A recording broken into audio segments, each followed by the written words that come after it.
Welcome back to Coaching Through the Bible. This is Benny Marilis. This week, episode 5, the story of Chayei Sarah, the life of Sarah.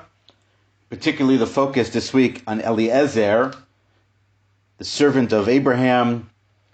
Our title this week is More Loyal Than Friday. Before beginning that conversation and that analysis, spend just a moment this week on the passing of Rabbi Lord Jonathan Sacks, the former chief rabbi of the United Kingdom, real power in the Jewish community and the world, and a real voice that was lost this week.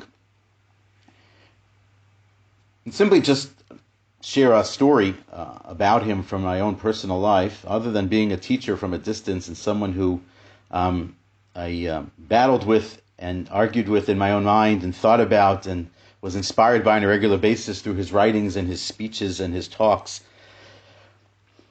I met him twice. Once outside the elevator bank at the Inbal Hotel some 8 or 9 years ago, which is a picture I shared this week on social media. It was a very brief encounter. He was very warm and very welcoming. He was very nice. I was awestruck, no question. But in an earlier time, a few years before, I had the opportunity to be working at the Orthodox Union. I was tasked with building the educational program for the OU convention that was to take place in Israel that year. And one of our ideas was to have Rabbi Sacks come and be the scholar in residence at that program. And in a planning meeting well in advance of that event, Rabbi Sacks and his wife Elaine had been in New York, and he came to our offices in Manhattan, and we sat and discussed the idea of him coming and being the scholar in residence at that event. And he had but one request. He was happy to do it. He was thrilled with the opportunity. It was going to be taking place in Jerusalem. What an opportunity to be that scholar in residence, to lead and to share a lot of Torah and a lot of wisdom, a lot of thought. This is, I think, 2008. His one request was the following: that at every meal that he was seated at, that one side, the seat on one side would be occupied by his wife, but that the seat to his other side would always be empty.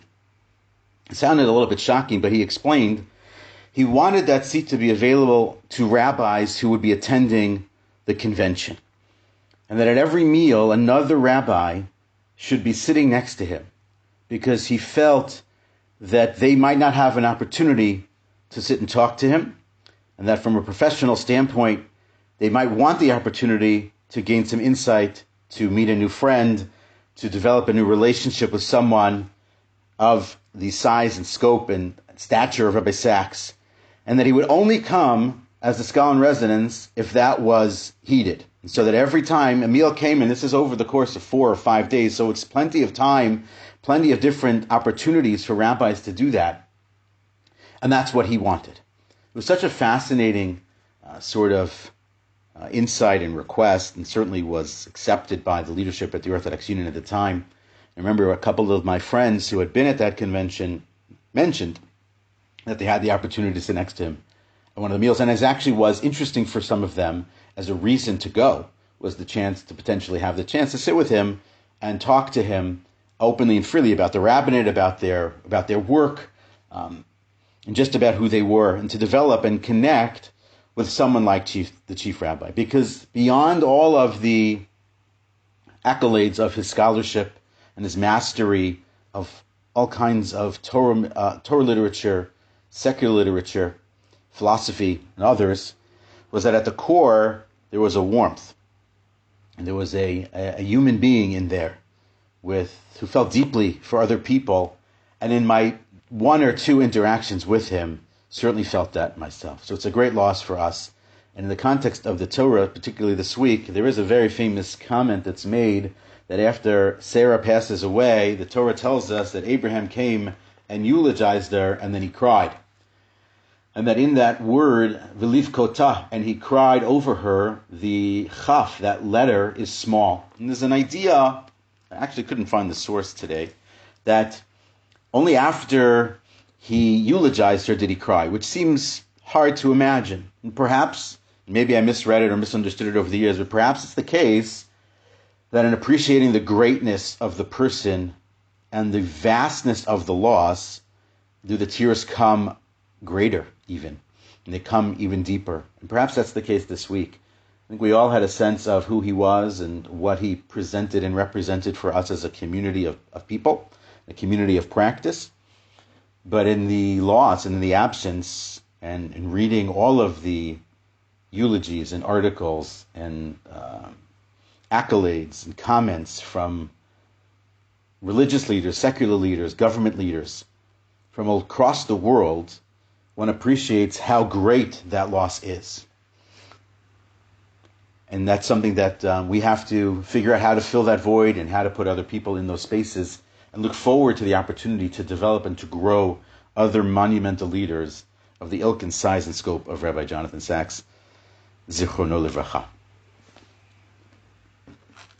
On to Eliezer. When I have thought and spent a lot of time this week thinking about Eliezer, I had one word that sort of came to my mind, and that was loyalty. And in sort of shopping that idea around and asking people randomly, honestly, if I say the term Eliezer, the servant of Abraham, or in Hebrew, Eliezer, Eved Avraham, what's the first word that comes to your mind? Sort of word association. And I got servant, I got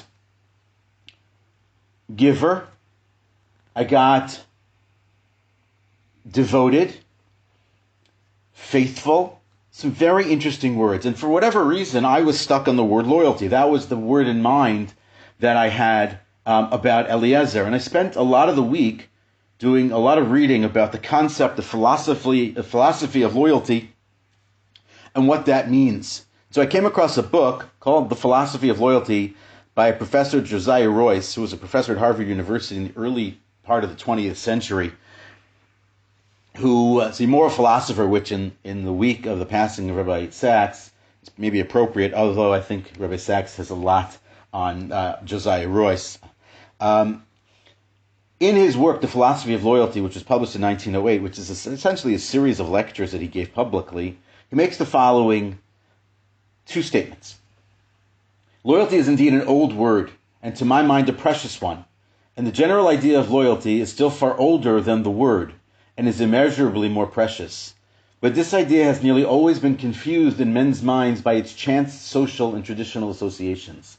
Everybody has heard of loyalty, most prize it, but few perceive it to be what, in its most spirit, really is, the heart of all the virtues, the central duty among all duties. The book goes on in great detail to expound philosophically and develop what exactly loyalty is and how loyalty should be defined. And after reading through it, appreciated that ultimately Eliezer was not, per se, about loyalty, so much as he is about a couple of other really important character traits as well. And so you want to ask the question as to how does that fit into a podcast that really focuses in on leadership and executive management. I think it still fits. Royce's definition of loyalty is the willing and practical and thoroughgoing devotion of a person to a cause. That in loyalty, a person is willingly going to do what they want to do, and not just in their own intellect. It's not simply that it's an idea that they appreciate and that they adhere to, but practical in nature, that they're going to do something with respect to that, whatever that thing is. That value, that cause, neither good nor bad, but something that the person holds and is in and of itself valuable. That they are devoted to that cause. And that's a key thing in Royce's definition. That's very much not about people so much as it is causes. So it's not that I am loyal to a person, but I am loyal to the idea of their happiness, and I am willingly and practically going to do something to make sure that they are ultimately happy. The happiness is the cause. My action towards that happiness is how I show my loyalty. So it's an interesting sort of thing, and Eliezer fits some of that definition, and maybe perhaps as we go through it a little bit more, we'll see that he actually fits very much that definition. But I think as most people think about him, he's one of the more interesting, effectively anonymous characters in the Bible. A number of years ago, I gave a series of talks on the issue of anonymous people in the Bible. I jokingly called it after He Who Shall Not Be Named, and called it Those Who Shall Not Be Named, because there are a number of very significant players in the Bible who do not have names. Eliezer in this story is not mentioned by name. We'll talk more about that in just a moment. But in the context of the story, what I find ultimately is the case with Eliezer is less about loyalty and so much more about devotion, faithfulness. The relationship between Eliezer and Abraham is master to servant. That's pretty clear. It certainly, though, however, goes much deeper than that. There's a trust level there that is beyond what many of us have with people who are simply our friend relationships. The expectation or the request of Eliezer that he go and find a wife for Isaac is an enormous task and monumental in its impact. One that absolutely had to be successful. And Abraham does not do it on his own. For whatever reasons, different commentaries explain why it is that Abraham himself is not the one who goes. Eliezer is the one who is tasked to go and find this spouse for Isaac. And we appreciate the role of Isaac in Jewish history and history in general, and the bridge that he is between Abraham and Jacob. So the mother of his children and his spouse and his partner in life is a monumental figure. Finding that person and getting it right is gigantic, is history shaping. And so being tasked with such a task is not left for just anyone who is among the people of Abraham. It's not given over to his friends who are mentioned earlier in the Bible, who he sits with, who he lives amongst. It's given over to the person who is in charge of his home, Eliezer. But when you read through the story, one realizes actually that Eliezer is loyal not just to the person of Abraham, and this is how the loyalty definition perhaps fits, but he's very deeply loyal to the ideas that are the life of Abraham as well. The role of God in the world, the role of sanctifying the name of God in the world, of sharing that with other people, getting them to speak the name of God and to actually become believers in the name of God. Eliezer is not just someone who is filling a role. He is also the ambassador for Abraham among the people. When we think of an ambassador, that concept is simply the same ideas, the same rules, the same disciplines, simply with a different face on them. I know in our work in crowdfunding, in fundraising, we talk a lot about ambassadors. People who are going out and fundraising on behalf of an organization, where the mission of the organization, the passion of the organization applies to the person who's the ambassador. They're simply just presenting it with a different face. And by virtue of putting a face on it that is recognizable, that is connectable to a person who is potentially a supporter, it works beautifully well. Eliezer is an ambassador not just for Abraham, but for the cause that Abraham represents. And therefore, perhaps loyalty does apply. And I think he's more loyal than Friday. Friday, when I use that term, I'm talking about the manservant, the servant of Robinson Crusoe in that fantastic work of literature, Robinson Crusoe. Friday is subservient. Friday is beyond owing to Robinson Crusoe for saving his life. And he plays that role and fills that role as a servant to Robinson Crusoe in a way and in a manner that is different than Eliezer. And so I think it's important to sort of keep that in mind when we think about Eliezer in the Parsha. He's not in the story here. He's not just somebody who is filling a role. He's not just simply somebody who is going to find that person. Beyond that, Abraham trusts him implicitly with how to go about doing it. He gives him general rules about what he wants, but he leaves it up to Eliezer and Eliezer's faith in God and God's faith ultimately in Abraham to produce the result that is Rebekah for them. And so in the case and in the concept of loyalty, Eliezer fits it and he doesn't fit it. He fits it because he's loyal to the cause of Abraham. He doesn't fit it because he's also loyal and devoted in a deep and meaningful and personal and human way to Abraham himself, in the way that he celebrates and bows and prays and is thankful, not just to God, but particularly the God of Abraham, this person who introduced him and brought him in to the world of God in the first place. So it's a really key idea. It's not a blind loyalty.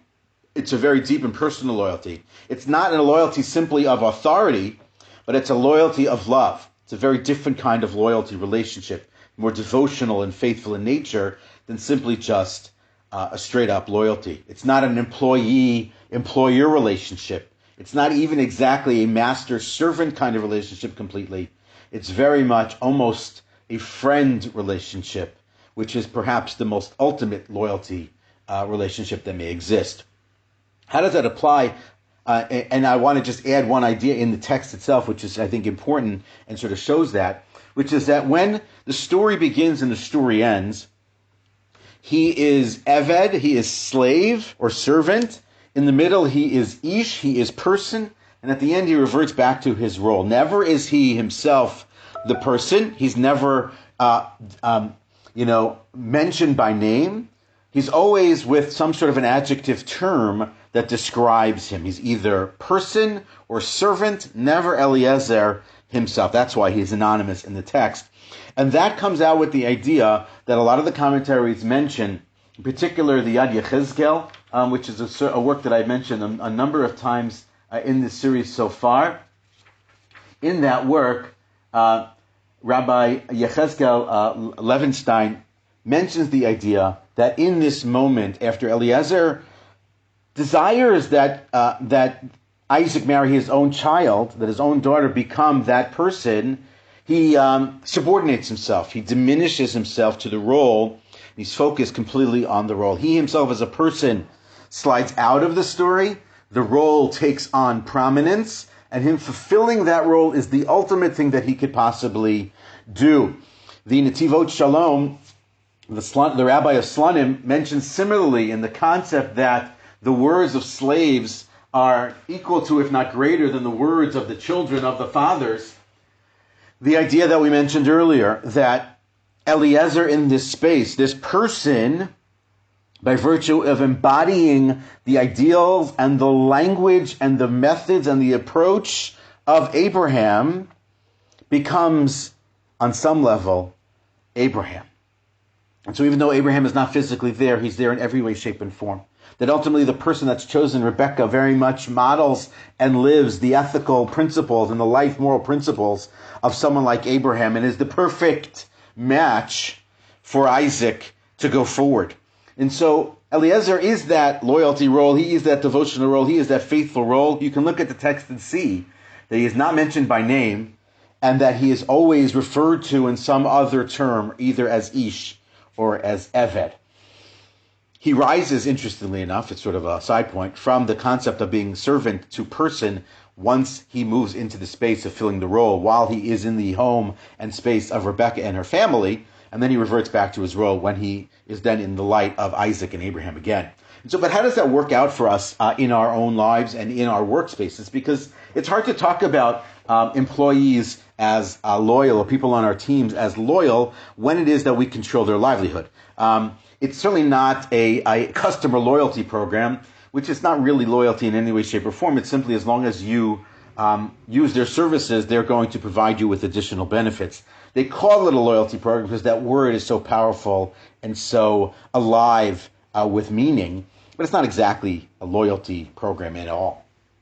And employee loyalty is also something that's very hard to understand and hard to develop, but it's very much very important. And so how do we do that? And the reality of it is, I saw a really great quote, which I think really gets to that. This comes from John Maxwell, who I've mentioned a couple of times, who's really a real ace in the space of coaching and working with executive leaders and leaders in general, and leadership development.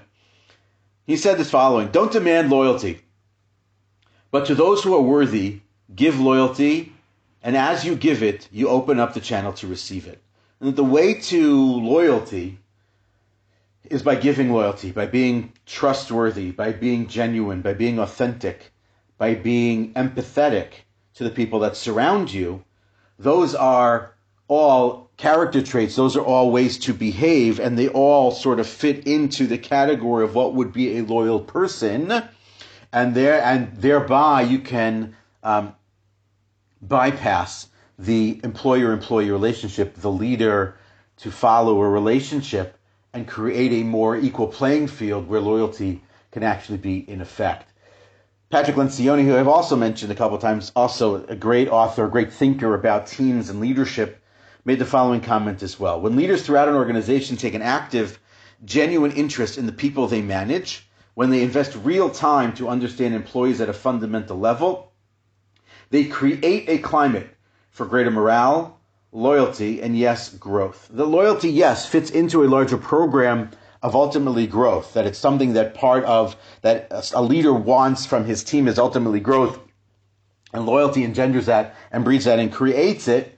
But loyalty in and of itself very much embodies so many of the other character traits that we want in our people and the people that surround us in our lives. And so really, by showing loyalty and not showing loyalty, by giving loyalty, by being a loyal person, what ultimately opens the channel to receiving loyalty as well. So it is on some level embodying the definition of Royce, but more appropriately embodying the approach that Eliezer takes in the Bible in the story this week, and better than the approach that is defined by Daniel Defoe when he writes about Friday in the book Robinson Crusoe. He's an interesting character, worthy of a larger discussion, interesting development in the relationship and the interaction between Robinson Crusoe and Friday, but very much Eliezer is by far bigger, deeper, and more meaningful and more powerful to us when we think about the role he plays and the way in which he plays that. The loyal servant, the loyal friend, the loyal ambassador of Abraham. Have a great week.